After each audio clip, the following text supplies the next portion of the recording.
Hey y'all. Um, I am now a member over at Patreon. So, by clicking my link below, becoming a patron today, you will receive new and exclusive content. So, all right, y'all. um, the first person convicted on red flag laws in Florida. If you had to guess, what would you think he looks like? You know, if you just had to guess.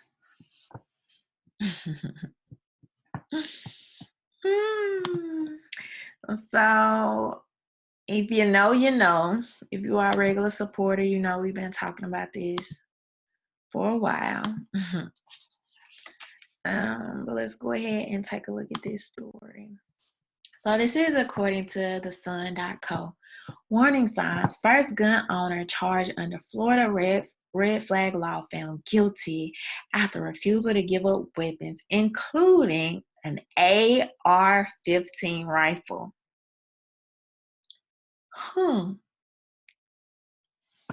Interesting. Go figure. Jerron Smith, 33 years old, had built up an arsenal of weaponry, including a Glock handgun, a .22 caliber rifle, and an AR-15 assault rifle, a favorite of mass shooters. This is what the article said. This is Jerron, y'all. This guy here. He had been ordered to give up the weapons after his arrest for allegedly opening fire at a car being driven by a friend in March last year. Smith of Deerfield Beach is facing an attempted murder trial in connection with the shooting, which involved his handgun, police say. He was placed on a risk protection order under the red flag law enacted in response to the Parkland High School mass shooting in February 2018. But the gun owner refused to give up his weapons to deputies voluntarily, forcing authorities to seek a confiscation order from a judge.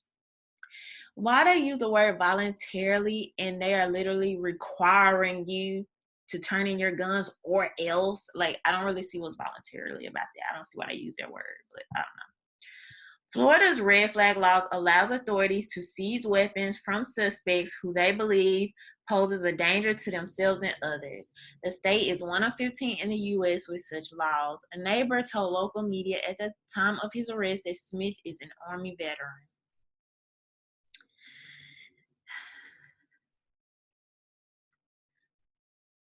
So, Florida, where the Parkland shooting happened, all right, finally enacts the red flag laws. And the first person they go to pick up is a Jerron.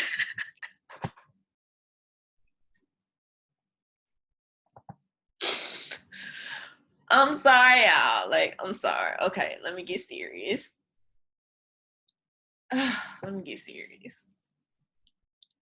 You telling me after us hearing about white boys with AR-15s for all these last years, the first person they go to pick up on a red flag law is a Jerron? That's what you're telling me right now. I've been talking about this and I've been talking about this. And if you don't get it, you need to get it.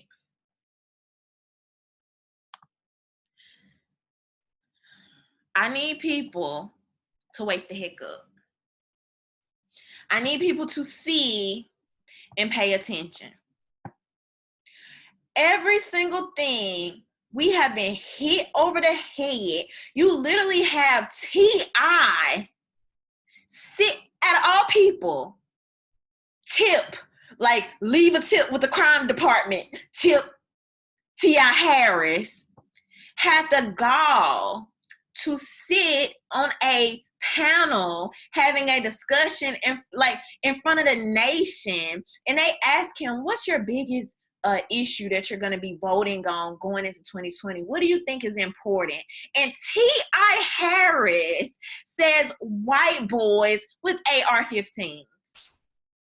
Well, I'm going to be the first one to tell y'all, if you didn't know by now, when you hear all these media personalities talking about white boy with AR-15s, what they really mean is Jerron.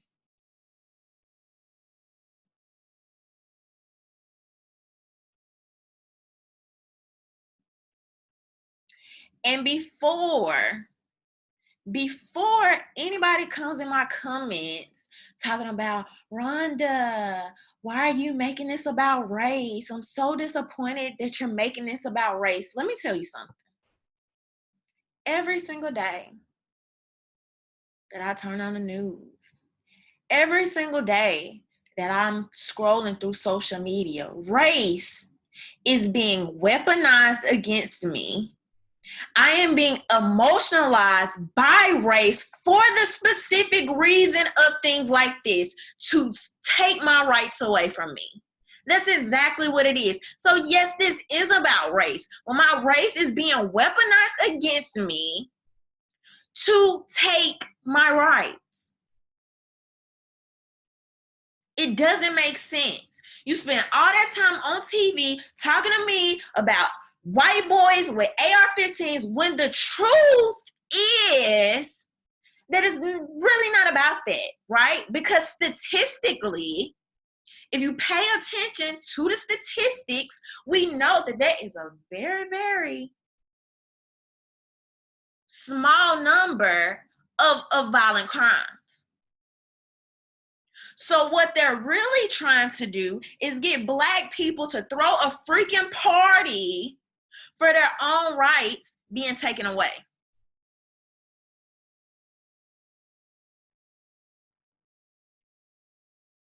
You cannot advocate for more laws without thinking about who is writing and enforcing the laws. It doesn't make sense. It doesn't make sense. This story with this guy's a freaking attempted murderer, okay? They wanted to put his face on this to make it seem like, oh, the red flag laws are gonna work. And honestly, this is Florida trying to flex their muscle a little bit, okay? This is what this really was about. They got this on the books. They're super excited to use it, and they show up at Jerron's house first, okay? But let's just talk about the slippery slope with red flag laws. The fact of the matter is that it literally gives police, who people every other day talk about police being racist, police being biased, the criminal justice system not being applied equally and fairly, and a harsh treatment of Black people and poor people and minorities. This law literally allows police to take less steps to run up in your spot. This is what this law is about. So instead of you having to show up in court to represent yourself, a police that doesn't like you, wants to say whatever against you, or whatever the case may be, can show up and say, Judge, such and such is doing this. They don't even have to see a crime committed, and they can say, I think this person is a threat to themselves and to their family or their community. And if that judge says, okay, cool, I'll sign this order, they're coming over to your house within 24 hours, and they're running up in your spot, taking your guns. That's what they're doing. So this is a very, very, very slippery slope. And if you truly believe that there is a over-policing problem, there is a bias in the criminal justice system, to turn around and then support these laws is grossly hypocritical. And it makes no sense.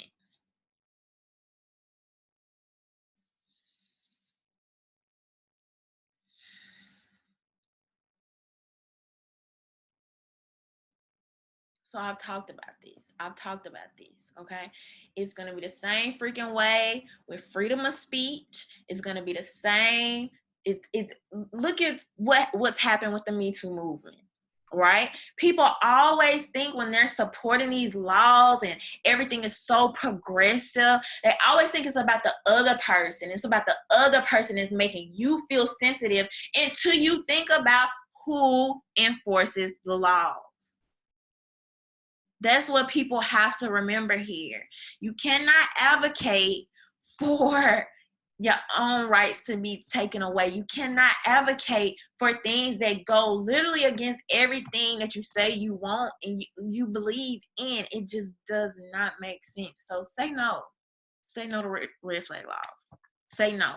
It's a very, very slippery slope. And if we've seen time and time again, okay, how people's biases can slip into these police jobs, what makes you think red flag laws are going to be any different? So the next time you advocate for red flag laws, think about what communities these people are going to be pulling up in and what doors they're going to be knocking